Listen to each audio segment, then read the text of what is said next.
Hello, hello. Mic testing.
Hello all.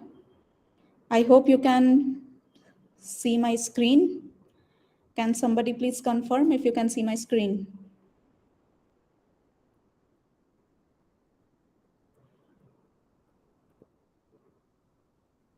Hello, madam. Yes. Yeah, okay, thank you. Hi all, so we'll begin. Sorry for the delay. We're just waiting for people to join also on our YouTube channel. So as you know that we will be talking today about guide to building resume. So unlike other webinar series that we have conducted in the past, this one is mostly an interactive session. It is an hour-long session. All question and answers will be taken during the session itself. So you can keep yourself unmute at all times and pour in your suggestions, ideas, experiences at any given point of time. People on YouTube can write their messages on the chat box. Kindly stick to the topic in question and do not digress into other PhD or postdoc related vows, okay? So let's begin without any further delay. So the first basic question that comes to our mind is what exactly does a resume mean? So this is a sample resume that I just picked up from Google, but this typically is what a nice or a concise resume looks like. So does anybody want to share what you think is a resume?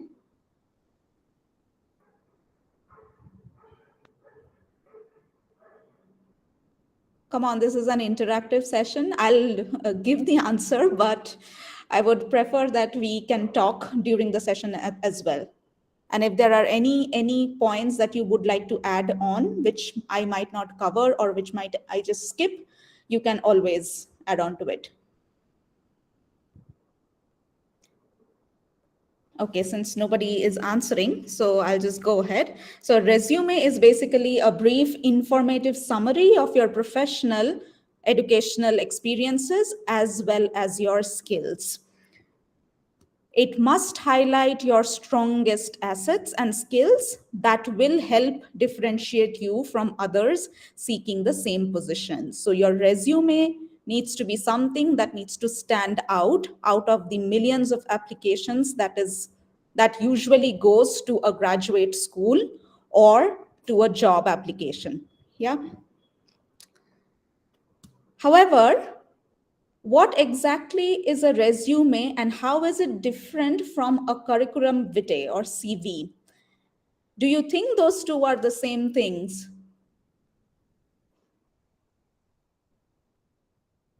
Okay, nobody wants to talk. Okay, then we will talk at the end of the session, maybe. Okay, so there are a couple of differences between resume and a CV. A CV is usually longer, more than two pages. That is, it does not usually have a limit on how long a CV can be, but it is recommended that you stick to 2 pages. Resume is always 1 or 2 pages at the maximum. It never exceeds 2 pages. In a CV, you are most often required, a CV is most often required for academic positions, whether you apply for a research assistantship position in an institute or a PhD position or a postdoc position, but in an academic institution, then you usually require a CV, whereas a resume is mainly for industry positions. Now, a CV has to demonstrate your full professional work history and experiences. That includes the kind of projects you took, the internships you took, what kind of work you did in your internships, in your PhD. If you're applying for a postdoc position, you have to actually explain or summarize what your PhD work was, so that all of that information goes in a CV. However, in a resume, it is customized. It focuses on the candidate's strongest, most relevant qualifications and experiences. It is customized based on the job description. You need not have to write about all the projects or all the internships that you conducted, but only the relevant ones which align with what the job description demands. Next, a CV contains your contact information, your personal information, your educational background. It has to include the peer reviewed publications as well as the publications that are under review or in preparation. It usually includes grants and awards, if any, the conferences and workshops you have attended, your all relevant research experiences, your teaching experiences, if any, as well as the non-academic activities that you have been a part of throughout your academic journey from school to college to PhD, whatever.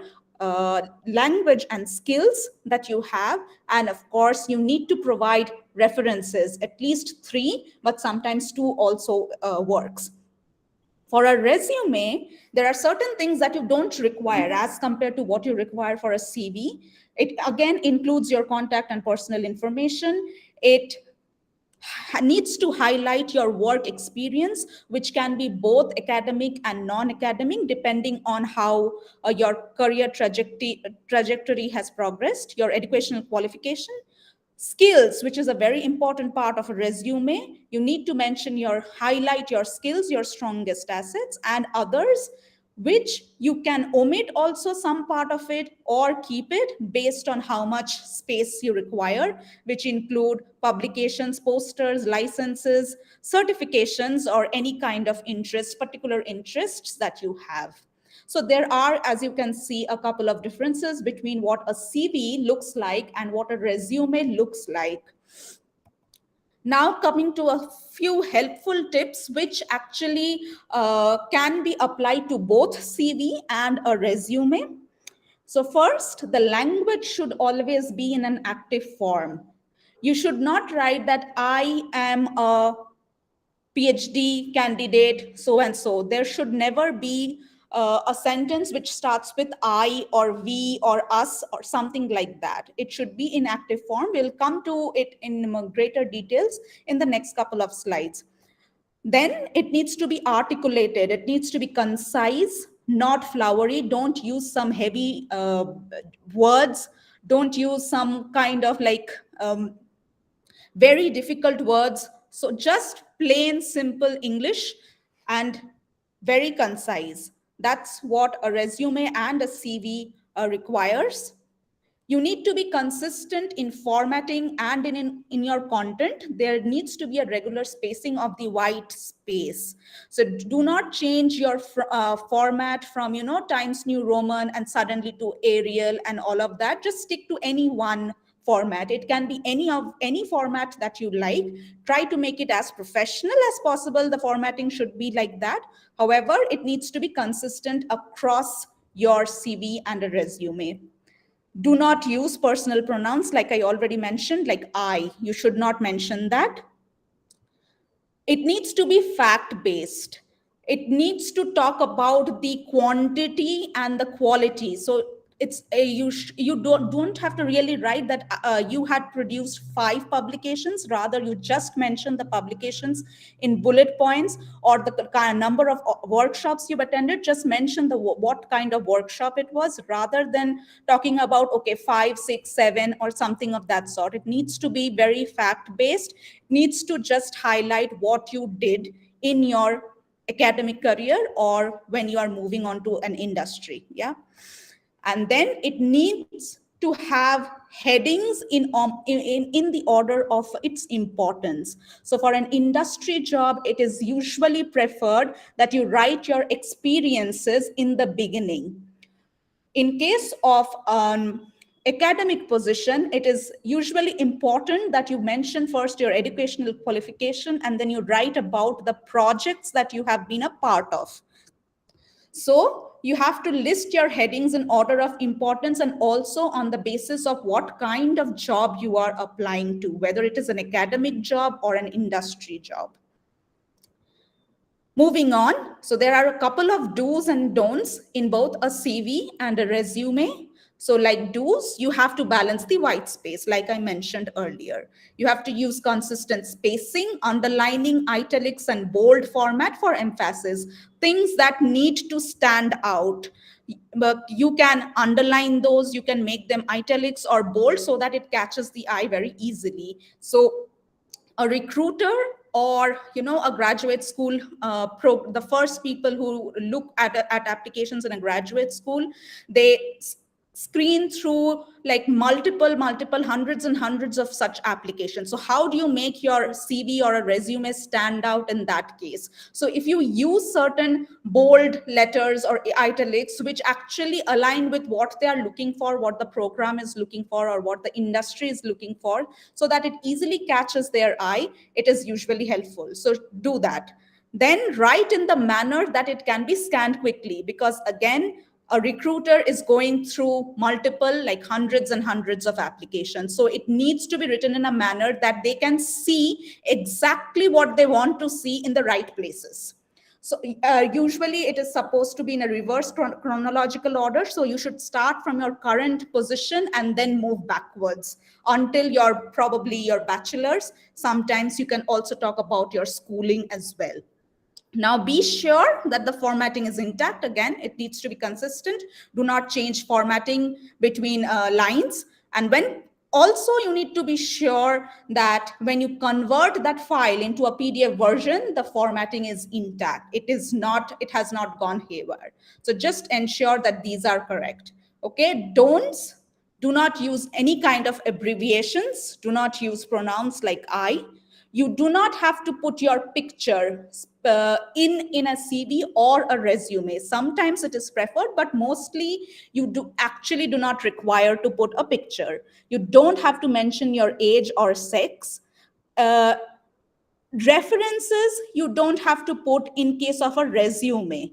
Okay, you don't really need resume references in a resume, but for CV it is an exceptional case. You need to provide references when you are applying for an academic position.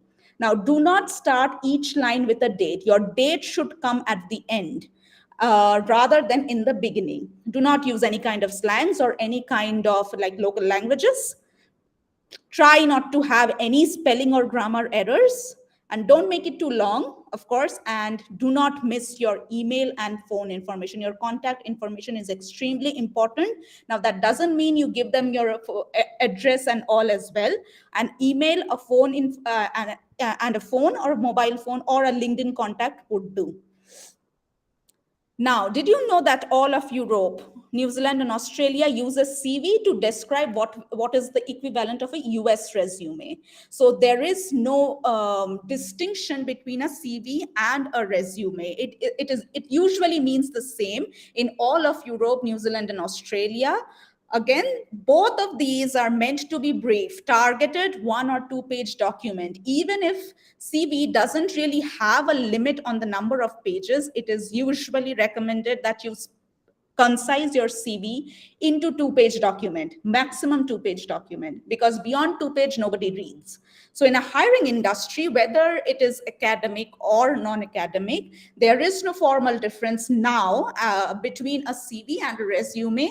If you are writing to a European country, then it is better if you just write the heading as a CV, while if you are writing to the US, you can create a resume depending on what exactly is mentioned in the job description. Depending on that, you can put either CV or a resume, but the pattern or the formatting or how it needs to be structured, usually as of now in these days, it is usually similar. Next, so this is a typical like good CV. We'll go like point by point what needs to be taken care of. It does not need to be like blue and white here. You can keep it white and white as well. You can give it any other color, but just don't give it too bold colors. You need to just keep it professional enough. So first, as you can see in the top, So the language needs to be active, not passive. So here it's written as engaging elementary education teacher with over 5 years of experience. It's not written as I am an elementary education teacher who has 5 years of experience. That kind of language is very wrong. So your language always needs to be active, not passive, where you use personal pronouns like I and we. Okay, do not do that. Next, your personal information goes on the left hand side, but it should not include your personal photo or date of birth. These can be omitted unless it has been specifically mentioned in the job description that you need to be of a certain age. You do not have to give your date of birth, and no personal photos as well. This usually should always go on the left hand side. Next is the skills. It must align with the job description, so you have an advantage when you're writing a CV for a job like an industry position. Your skills should also go on the left hand side, and the reason being that your eyes have the tendency that it will read from left to right. So every time somebody opens any kind of document, it's the left hand side that first catches the eye. So that's like inherent to all of us. So it is better that you mention your skills in a place where it is right there in front of the recruiter.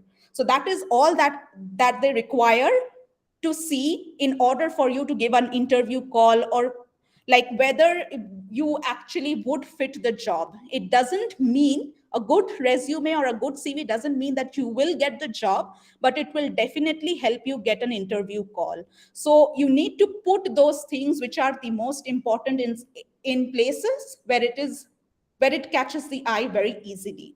So your skills here you can customize based on the kind of job you're applying to. You don't have to write everything. You can write only about those that you know of and that the job requires. Again, in the experience, like I mentioned, your experiences need to be in reverse chronological order. So, like you can see in top, it starts from 2013 to present, then it goes 2012, 2011, and so on. And furthermore, everything needs to be in an equal spacing. Don't try to clutter in one place and then there is a lot of spacing in some other place. Make it consistent throughout the page. So this is what a typical like good CV or a resume would look like. In case of a CV, you just try to elaborate more on the projects that you have done. But for a job, you don't really need to talk about everything. You just mention what is important. Yeah. And that's actually it. So whatever, if you think that you want to add in some information or you want to have some more discussion on how you think should be added, we can talk about it now. Yeah.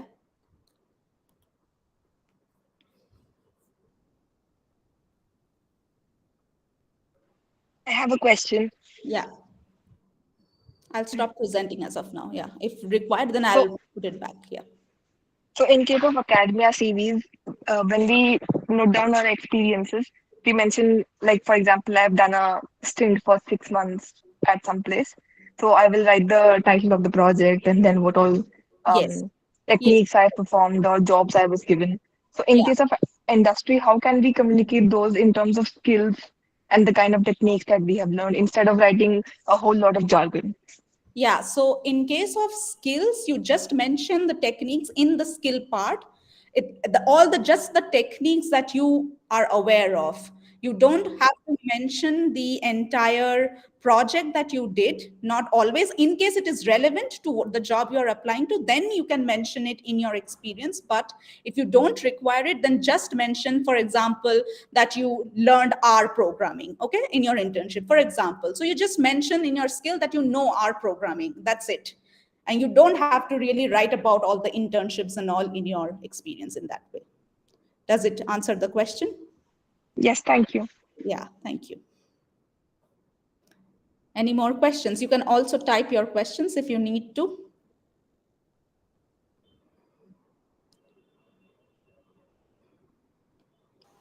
Hello, good evening. Am I audible? Yeah, hi, Sushir. Yeah, so my question is like after like PhD when we are applying, so how much focus we should give on the achievements or the like say our qualities till the masters or the graduation, or only till masters it's relevant, after that only research related thing we have to mention. So, So what's the ratio of balance between the master's achievements like internships we did for helping us getting job after masters, or your between experience before PhD and masters? If someone has worked for 5 years, say 10 years. yeah, that's a very good question, relevant question also. So it also depends on how much you have worked and what are your achievements per se. So if you are applying for a job which you know it requires a lot of mentoring students, suppose mentoring students or organizing some kind of events like scientific events or kind of something like that. If you have done it during your masters but not during your PhD or like postdoc position or whatever, if the job description mentions that it requires someone who knows how to organize these events, then mention it. That at that it doesn't matter if it is if it is coming from a master's program or a bachelor's program or a PhD program, but if the job requires you to mention it, you can mention it. That's number one. Second, you have to actually pick out what is the most relevant when you're applying for an industry position or a postdoc position, because those need to be very concise also. So, for a postdoc position, what matters the most is what your PhD project was, what kind of skills that you attend, and your publications and the conferences and workshops. That is actually the most important part of a postdoc. But if in this journey you have mentored people and have been given some awards of like best mentor or something of that sort, if that is relevant, then do mention that as well. So it also depends on, it actually depends mostly on the job that you're applying for. If it is written somewhere that these are the things that is required, and if you think that there are achievements related to that, then you can mention those. Thank you. So my two publications are currently under peer review process. Can I put it in my CV? Yes, of course you can put it in your CV. Just mention the name and write that it is under peer review. Okay, questions from YouTube. What if we are creating a resume, CV for institutions in India? It actually is the same. It doesn't matter if it is now India, US, or Europe. Right now, when you apply for a job, most of it is similar. You have to mention basically your experiences, your skills, depending on if you're applying for industry or for academic positions, since institutions means academic. So you have to write about the projects that you have been a part of. If you have to write about publications mostly, and the skills that you have obtained, which includes your techniques mostly. Do I need to write my CV in LaTeX or using MS Word is fine? Using MS Word is completely fine. I wrote my CV in MS Word. I didn't even know what LaTeX was until I went for a PhD. Okay, can I put my IELTS score in my CV? It is actually not required. You don't need to put these scores in your CV unless the graduate school page or the university page actually mentions that you need to have an IELTS score of 9, suppose. If it is already mentioned in the graduate school portfolio or the job description, then you can mention it. Otherwise it's, otherwise scores are not required. That I got a net like I had a rank of 2 in gate, it's not actually required, it doesn't matter. But if it is something that is mentioned in the job description, then you should mention it. Do we have to add something specific if we are applying to MSc institutions in India like ISERs and so on? No, it actually is the same. So it doesn't have much difference. And most of all, um, ISERs and all, if you're applying for a master's program, you do not require a CV or a resume actually. So is it mandatory to include our CGPA? Actually, yes. You should mention your CGPA. The CGPA is something that is the first line of selection, actually, apart from the skills also. So yes, You need to maintain a good CGPA score and you need to mention your CGPA scores. Yes. Can you elaborate on how to apply for industry job? For an industry job, we will do a full webinar series on that too. But for an industry job in India, it is important that you have a referral. Without a referral in India, it is almost impossible to get an interview call. A referral doesn't mean that you'll get the job, but it guarantees that you will get an interview call, provided the position is still open and provided the skills that the job requires, you have those skills. But we'll cover this industry thing later, how to transition or how to exactly apply for an industry position. Yeah. Any more question?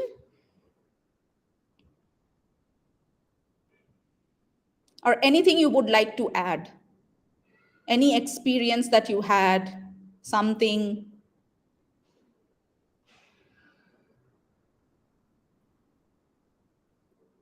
Should CV template from websites like Canva put to use? Ideally, you should not. Sometimes it is really good. Canva actually has some good ones. You have to see, like you can get these templates in Google Documents as well. All kinds of templates. But if you don't have the watermark and everything, and you think you can use it, use it. It as long as it is professional enough. What should be the subject in about? Okay, so about, it depends. You can skip that part if you want to. It is not mandatory. Like I did not have an about section in mine. But usually, if you are a PhD student working on certain topic, you can write doing a PhD in so and so for this many years, would be defending in so in this year and applying for this position. You can write that, but it is actually not required unless like specifically mentioned that you have to provide an about.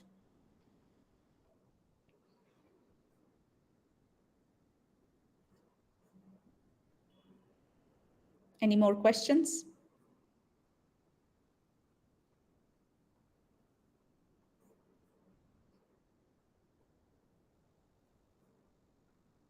Did I cover all the YouTube question? I think so. Yeah.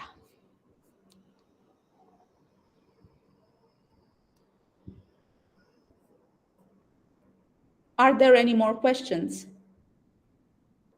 Or anything you want to add to?